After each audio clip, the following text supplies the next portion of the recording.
Good morning, ladies and gentlemen, and welcome back to a brand new legal breaking reporting video analysis update. Let's get into our morning briefing by Washington Post for the morning of Friday, January 23, 2026, followed by two other reportings from The Hill. All three are read by automated voices. So, ladies and gentlemen, we will be taking a look, a read, as well as a listen. Let's get into the morning briefing first, ladies and gentlemen. Before we begin, please like, comment, share, subscribe, as well as enjoy for more legal breaking news on the side of politics and more that you need to know about. Minnesota residents are going on strike. That's where we're starting the 7 from the Washington Post. I'm Hannah Jewell. It's Friday, January 23rd. Let's get you caught up with today's 7 stories. In Minnesota today, businesses will close, union members will skip work, and residents will forego shopping. It's a significant economic protest against the Trump administration's deployment of federal agents in Minnesota. Residents and officials in Minnesota say agents have been detaining U.S. citizens, pulling people from their cars, and appearing to stop people on the basis of race. Agents have also shot 2 people, killing 1. And this week, an image of a 5-year-old boy held by ICE, Liam Conejo Ramos, went viral and fueled anger even further.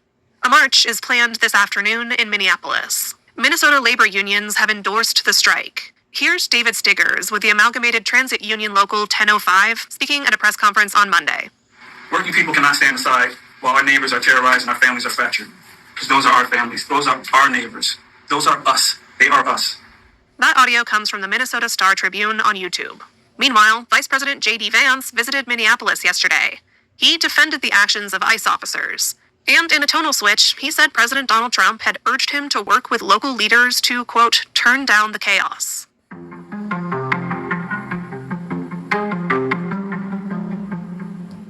President Trump rescinded Canada's invitation to join his Board of Peace. That's number 2. The White House has sent invitations to at least 50 countries to join the Board of Peace. Trump officials envisage it as a sweeping body intent on resolving global conflicts with a scope rivaling the United Nations.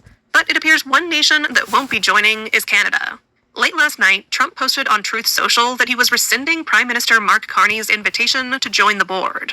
Trump didn't explain his reasoning, but the move follows a fiery speech from Carney in Davos, Switzerland this week. In his speech, Carney urged medium-sized powers like Canada to act together, saying, if we're not at the table, we're on the menu. That was seen as a veiled swipe at his American counterpart.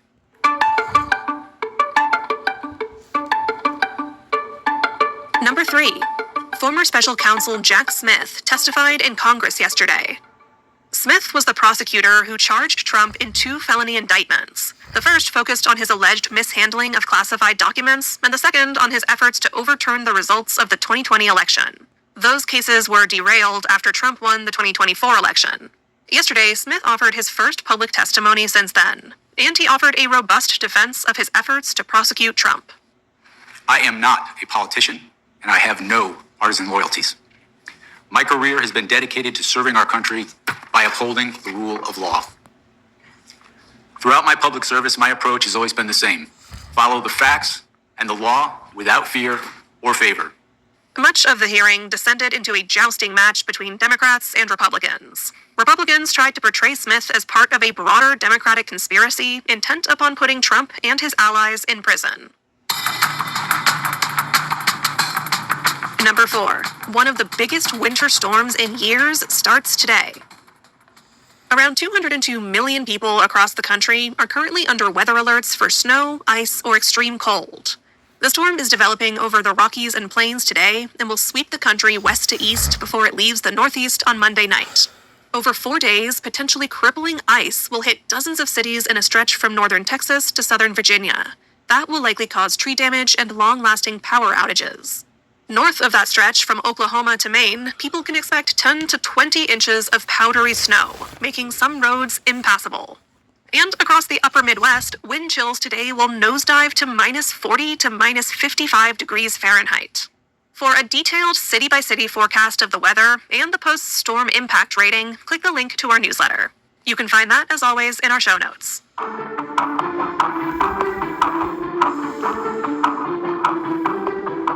The National Park Service removed a slavery exhibit in Philadelphia. That's our fifth story. Yesterday, staff at Independence National Historical Park dismantled an exhibit on George Washington's slave ownership.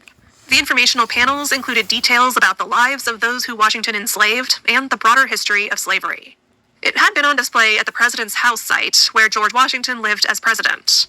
President Trump signed an executive order last year, which he called Restoring Truth and Sanity to American History. Ever since, the Park Service has been removing information on historic racism, sexism, LGBT rights, slavery, and climate change.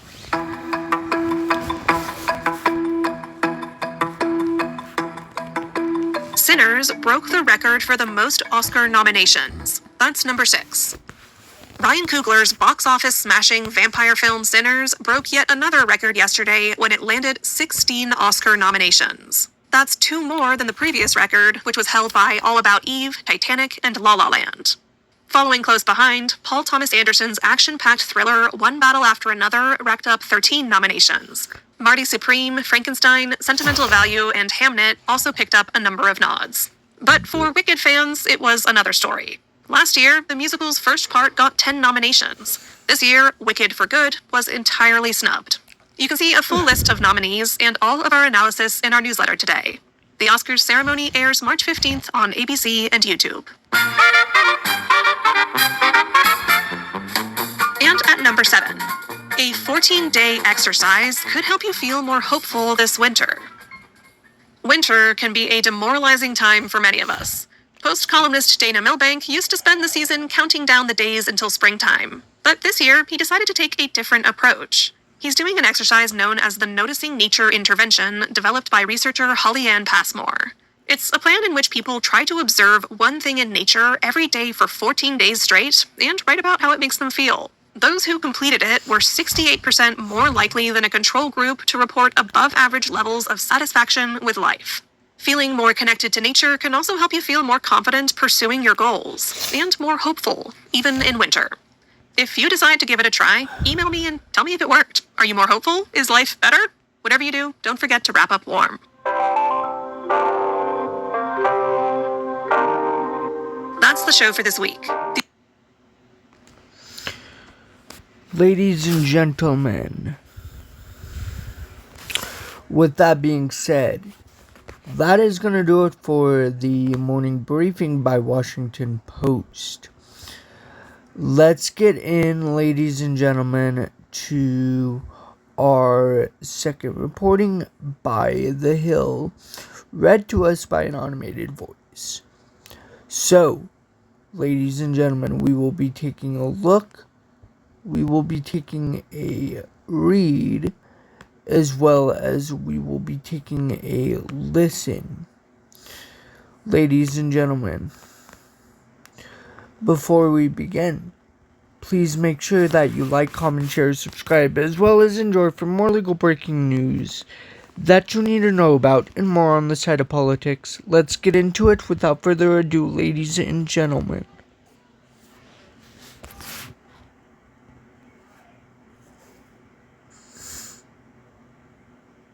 Thune comes under GOP pressure to bypass Democrats on health care, by Alexander Bolton. Senate Majority Leader John Thune, Republican from South Dakota, is coming under increasing pressure from Senate Republican colleagues to bring health care legislation to the Senate floor amid fears of a Democratic wave in November. Conservatives are pushing the GOP to move a package similar to President Trump's new health care reform proposal through the budget reconciliation process, which would allow it to avoid a Democratic filibuster and pass the Senate with a simple majority. Thune has so far resisted that maneuver, though he says using the special budget reconciliation process to circumvent Democratic resistance is an option. He is also getting pressure from moderate and swing state Republicans to vote on a package to extend Enhanced Affordable Care Act ACA health insurance subsidies that expired this month. Republicans such as Sen. Susan Collins, Maine, Josh Hawley, Missouri, and Bernie Moore, Ohio, want to extend the subsidies and make reforms to the program. But the bipartisan talks to extend and reform the enhanced ACA tax credits have hit a brick wall, and senators in both parties are broadly skeptical of reaching a deal. This is giving conservatives, led by Senator Rick Scott, Republican from Florida, new political momentum to push Thune to pass an all-Republican health care reform plan by either using the budget reconciliation process or interpreting the Senate's rules in new ways to make it tougher for Democrats to block it. Whether we do it through reconciliation or we do a standing filibuster, whatever we do, let us fix health care. If the Democrats want to vote against it, let them vote against it. Let us actually do something to fix it, Scott told The Hill in a phone interview. Scott, who has extensive experience in healthcare management as the former CEO of Columbia/HCA Healthcare, has introduced a bill that he says largely mirrors Trump's new healthcare agenda. The Florida senator, who challenged Thune for the Senate Majority Leader's job after the 2024 election, has strong ties to Trump-allied Senate conservatives, who are chafing over Democrats' ability to block the president's legislative agenda since the passage of the One Big Beautiful Bill Act in July. Republican senators are getting antsy about passing healthcare legislation to address soaring health insurance premium costs. KFF, a nonpartisan health research organization, projects that more than 22 million Americans who receive subsidies through the Affordable Care Act insurance marketplaces will see their annual premium payments rise from an average of $888 in 2025 to $1,904 in 2026. Scott argues that under the Senate's existing rules, Thune could require Senate Democrats to actively hold the floor with continuous debate, possibly lasting throughout the evening hours, to prevent Republicans from advancing a healthcare reform package. In recent decades, a senator has only had to announce an objection on the Senate floor to stop a bill in its tracks and require a 60-vote threshold to allow it to advance. Those are rules that we do not have to change anything, we have to go do it, Scott said. He says that healthcare talks with Democrats, which have dragged on since the 43-day government shutdown in the fall, are headed toward a dead end. All they are talking about doing is having government pay for something rather than fix the system. Healthcare costs too much because nobody's a shopper, he said. Give people an account, make them be shoppers. Scott's bill would not revive the enhanced premium health insurance tax credits that expired this year, but it would allow states to convert the value of the premium tax credits that were set up by the original Affordable Care Act into contributions to Trump Health Freedom accounts, according to an analysis by KFF. If you look at where the president is, it is basically my bill with a few add-ons, Scott said. Trump's plan would not extend the ACA tax credits that expired earlier this month and would instead redirect insurance subsidies to health savings accounts, which individuals and families could use to buy health care. Trump's plan would also require insurance companies to report how frequently they deny care while calling for a crackdown on pharmacy benefit managers, the companies that occupy the space between pharmaceutical manufacturers and consumers. Many Republicans blame them for rising prescription drug costs. Trump has also called on Congress to pass legislation to codify his most favored nation drug pricing deals to give Americans access to the same low prices people in other countries pay for prescription drugs. Other Republicans, including Senator John Kennedy, Louisiana, are pressing Thune to use the budget reconciliation process to circumvent Democratic objections to free market-based GOP healthcare reforms. But Kennedy said Thune and other GOP leaders are reluctant to use the same legislative fast track to pass healthcare reform that they used last year to enact sweeping tax reforms. I have concluded we just have a difference of opinion. For whatever reason, John is reluctant to do reconciliation. I think he will look back and go, we made a mistake not doing it. Kennedy speculated Thune is reluctant to attempt to pass sweeping healthcare reforms with only Republican votes because of deep divisions within the party over how to reform Obamacare or whether to repeal it entirely. The effort to repeal the law during Trump's first term failed spectacularly when the late Senator John McCain, Republican from Arizona, voted against it on the Senate floor, joining Collins, Senator Lisa Murkowski, Republican from Alaska, and every Senate Democrat in voting no. The only reason I can see not to do it is that we might fail. That to me is not a good reason, Kennedy said. The Louisiana Republican warned the issue of rising healthcare costs, along with the issue of affordability writ large, threatens to wipe out Republicans in the 2026 midterm election. I'm an optimist who worries and I try to be realistic about the world. Cost of living will be the issue in the midterms, Kennedy said. He observed that for a variety of reasons, many people are blaming us for high healthcare costs, and I think we have to address that. The only way I know how to do it is through reconciliation, he said. I think we will look back if we do not do it and ask ourselves, what in God's name are we thinking? Thune has not ruled out using budget reconciliation to advance a Republican-sponsored healthcare reform plan, but he has yet to embrace that option. Thune told reporters before the Martin Luther King Jr. holiday that House Republicans are looking at moving a reconciliation package later this year. We got people over here who want to do it as well, who want to use that legislative vehicle again, but we have to sort of figure out, you do not just put a reconciliation bill on the floor, you actually have to have a specific reason you want to do it, he said. He said the president and senior White House officials would have to be heavily engaged in pushing a new reconciliation package for it to have any chance of moving through the Senate. Ladies and gentlemen, with that being said, let's get into our reporting by our last reporting by The Hill, read by an automated voice, ladies and gentlemen. So we will be taking a look, a read, as well as a listen. Before we begin, ladies and gentlemen, with our last reporting, please make sure that you like, comment, share, subscribe, as well as enjoy for more legal breaking news that you need to know about and more on the side of politics. Christopher, good morning. I know you're awake. You can't play that game. Oh, I just woke up. You've been up for Ruben a while. Galligo, a bright spot in the bad year of Democrats. Here's White House calls by Amy Parnes. Get up. The 2024 election was a dark chapter for Democrats nearly across the board, as they lost not only the presidential race, but also both the House and the Senate. Senator Ruben Galligo's win in Arizona, against that backdrop, was one of the few bright spots of the cycle for the party. In winning his Senate seat in a competitive red state, Galligo figured out a way to appeal not only to Hispanic voters, who ended up largely supporting President Trump, but also cutting through to the working class, a vital demographic seeping away from the Democratic Party. Now, some of the senator's allies argue Galligo could apply the same strategy in a 2028 presidential election. Sure, they acknowledge, it will be a crowded field with the likes of California Governor Gavin Newsom, Illinois Governor J.B. Pritzker, and Pete Buttigieg, the former transportation secretary, expected to enter the race. But they say Galligo should not be discounted. He has won in a red state and overperformed with demographics that you need to win a presidential campaign, not only with Latino voters, but male voters, suburban voters, and some Republican voters, said Democratic strategist Chuck Rocha, who serves as an advisor to Galligo. Yes, there were a few other Democratic senatorial campaign wins in states that Kamala Harris lost, but only in one of those instances did a Senate candidate win where there is more registered Republicans than there are Democrats. For the skeptics who say Galligo, 46, is too young and has only served in the Senate a short time, Rocha offered this retort. I would refer you to one Barack Obama. At a moment when the Achilles heel for the Democratic Party is Latinos and working class voters, this is his opportunity to rescue our country, he said. While he has advisors like Rocha in his ear, Galligo is still deciding whether or not to jump in the race, allies say. He has told reporters he has 3 young children at home and is focused on his current job in the Senate. But he is also appearing in all the places someone testing the waters for a run would go. In February, for example, he is heading to Nevada, where he is expected to headline the state party's inaugural Fighting the Good Fight event. And those who know him well say the senator, who also served 5 terms in the House, would do well if he entered. If he wants it, there is a path for him, Rebecca Katz, the prominent Democratic consultant who advises Galligo, told The Hill. And I say that as someone to the left of him. Democratic strategists and donors who see a path argue his background would appeal to voters across the country. In an election that will likely revolve around the economy, Galligo, who grew up working class and the son of a single mom, is someone who understands what it is like to live paycheck to paycheck. Growing up poor, I remember how desperate things were for me, the senator told Stephen Colbert on his CBS Late Night show in October. And I know people in my neighborhoods in Arizona were feeling very desperate. Things were really hard, right? And I think people were trying to say it was not hard, but people could not buy homes. They could not fully go to the grocery store. I saw people who were not filling up their gas tanks, and then we were all lying to ourselves saying, the economy is getting better. And I realized I could not lie to them because I was that person at one point in my life. At one point in your life when things campaign to run at that point. The secret to Galligo's success, Democrats say, is that he is the epitome of the American dream. While he grew up working class, he ended up at Harvard. He also served in the Marines and is bilingual. During his Senate race in 2024, Galligo hosted viewing parties for boxing fights, appeared at rodeos, and visited construction sites where he handed out burritos and coffee. In a survey out this week conducted by Noble Predictive Insights, a Phoenix-based research firm, Galligo emerged as the #1 politician in the state. If Democrats are serious about broadening their coalition in 2028, Galligo checks a lot of boxes, said Mike Noble, the pollster who conducted the survey, who added that Galligo's appeal to a wide swath of voters and his authentic communication style is a powerful mix in a national environment where trust and relatability matter more than ideology alone. In the survey, first reported this week by KTAR News, Galligo outperformed Senator Mark Kelly, Arizona, who has also grown in popularity and could be considering jumping into the 2028 Democratic primary. The senator has surged in popularity. Matt Brodsky, a Democratic strategist based in Arizona, said of Galligo, while he has made clear he is focused on his job as senator, it says a lot about the importance of Arizona as a battleground that our two senators are in that conversation. Brian Sachik, a Republican strategist in the state, said Galligo will not perform well if he runs for president. He argued Galligo is too liberal to win a presidential race. It will not take long for voters to figure out who he is. A truly progressive, liberal lunatic, Sachik said. He was able to mask that reality in the campaign last year, but that will not be the case should he run for president. Still, in recent months, Galligo has been a key surrogate in races important to Democrats, including the gubernatorial elections in New Jersey and Virginia, and the mayoral race in Miami. All three races were won by Democrats. He resonates with a broader electorate because he understands that costs are too high and he knows how to speak to voters in an authentic way, said Democratic strategist Xochitl Hinojosa. That is why Donald Trump was elected and why you have politicians like Barack Obama succeed, and Rubin provides that to voters. And with immigration enforcement in the headlines, Hinojosa said Galligo also knows how to talk to voters about that complex issue in a humane way. He does not have to build that trust in a way other Democrats have, she said. While Galligo has not made a decision about the 2028 race, he has taken the steps of a potential candidate, making the rounds on an early buzz-fueled circuit last summer. In August, for example, he spoke at a Politics and Eggs event at St. Anselm College in New Hampshire, a must-stop for anyone considering wading into primary waters. Shortly before that event, he also appeared at a town hall in Iowa where he ripped President Trump, saying Americans were now sicker and poorer because of his policies. Racha said Galligo would succeed because he is not Pete Buttigieg, and he is not as slick as the California governor. 2024 election coverage, 2024 election news, 2024 election polling data, 2024 presidential election forecast. They are all going to have their moment in the sun, but they are all going to crash down, he said. They are all good Dems, but their profiles do not set them up for what America is demanding right now. Galligo, Racha said, came from literally nothing. That is the kind of person you need to win in 2028, he said.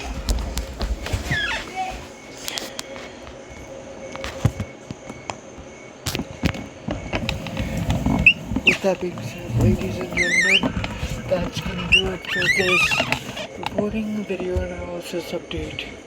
If you did enjoy this reporting, please like, comment, share, subscribe, as well as enjoy.